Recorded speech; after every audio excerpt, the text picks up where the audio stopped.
Hi, welcome back. In today's video, I'm going to talk about the future of the fashion and the apparel industry. Now, globally, this industry is valued at about $2.5 trillion. That is nearly the size of the Indian economy and is expected to decline by 20%. Now, why is this industry important? This industry is important, one, because it's one of the major consumer oriented industries. Two, it is essentially an industry that runs on discretionary spend. So when Corona came in, this is the industry that faced its biggest mishap first. And third, this industry employs millions of people, primarily women in the unorganized sector. Now in this video, I will talk about 5 mega trends that are expected to impact the fashion and the apparel industry going forward. Now, it always makes sense to start with consumer behavior. So let's understand consumer behavior. People like you and me are likely to stay at home, start working remotely, and will have very few limited social occasions. Now, some of the implications of this trend are as follows. From a category perspective, you will see a category like athleisure grow significantly faster than other categories. Even before COVID-19, athleisure was growing very fast. Professional workwear will start becoming more comfortable. You will need that shirt on top essentially to do your meetings, and hence you will need something which is very comfortable. From a channel perspective, and typically apparel constitutes 35% of e-commerce in India, you will see categories like socks and innerwear where people essentially have not tried it before growing fairly fast, but other categories like shirts and trousers having muted demand because consumers like you and me will have a fear that someone else might have tried it out. There's likely to be a change in terms of season. Now, apparel works in terms of season. You have a spring sale, you have a summer sale, you have a winter sale. But given the nature of consumer behavior, you'll see a preference moving towards all year round comfort wear. And as a result, some of the newer SKUs, typically 35 to 40% of SKUs are new every year, that number is likely to come down. From a pricing perspective, you will see consumers starting to trade down. So what you might do is instead of buying that Arrow 0-calorie shirt or Arrow New York collection, you will start buying the Arrow basic shirt. Also, models like re-commerce, rental, subscription, which are innovative models to reuse clothes, will take a huge hit in the near future.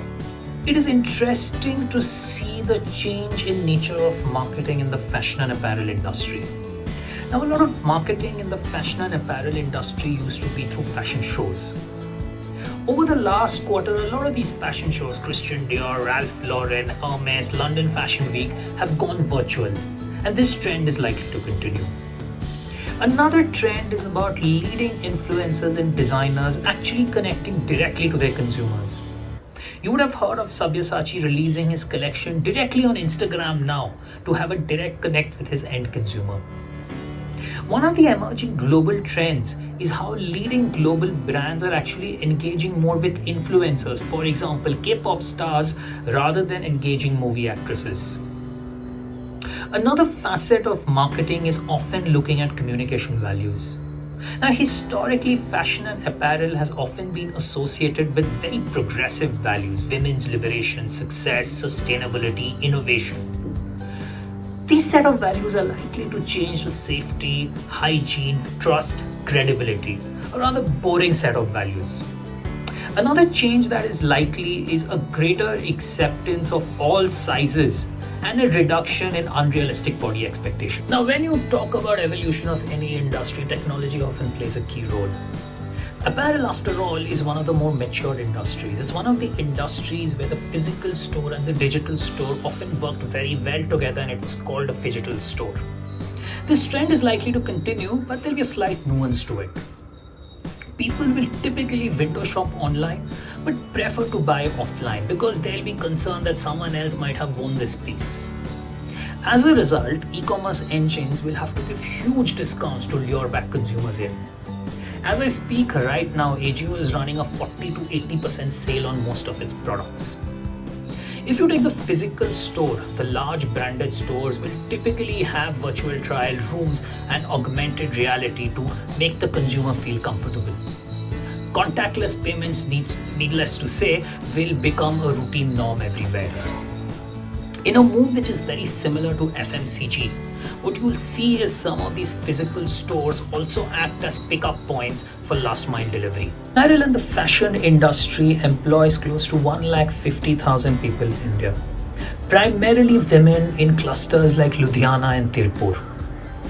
Now, unfortunately, a lot of them have lost their jobs over the last quarter as big labels in the US and Europe have cancelled their orders. In addition, if you look at stores in metro and tier 1 towns, a lot of these stores have been shut. So some of the sales personnel, again primarily women, have lost their jobs. Until demand stabilizes, this trend is likely to continue. However, in tier 2 and tier 3 cities, demand is way more robust because some of the impact of COVID is not perceived to be as negative as the impact in metros, and the impact on human jobs has been significantly lower. Now, from a supply chain perspective, there's a lot of negativity about China. China is the largest exporter of apparel products in the world, followed by Bangladesh, Vietnam, and then India. Given the tensions going around, some of this apparel export might shift from China to Bangladesh to Vietnam and hopefully India. Bangladesh is typically twice the size of India, but Bangladesh makes fairly basic products like t-shirts, where India specializes in slightly more perceived higher quality products like woolen fabrics. Now, globally, because of the fear of corona and inventory points breaking down, you will see every point in the global supply chain keeping greater inventory to absorb the shock of a disruption in the chain. This will lead to typically 30 to 40% higher inventory costs going forward. One trend that is increasingly coming forward is the made in the host country mindset. If political tensions don't go down or COVID is not controlled, you will see a lot of countries move away from a made in China or a made in Vietnam mindset to potentially a made in UK or made in USA mindset. One of the trends from a packaging perspective that is expected to be commonplace is antiviral packaging. This will start becoming the norm with most clothes and most apparel products. In summary, the apparel and the fashion industry is likely to see a lot of action over the next few quarters.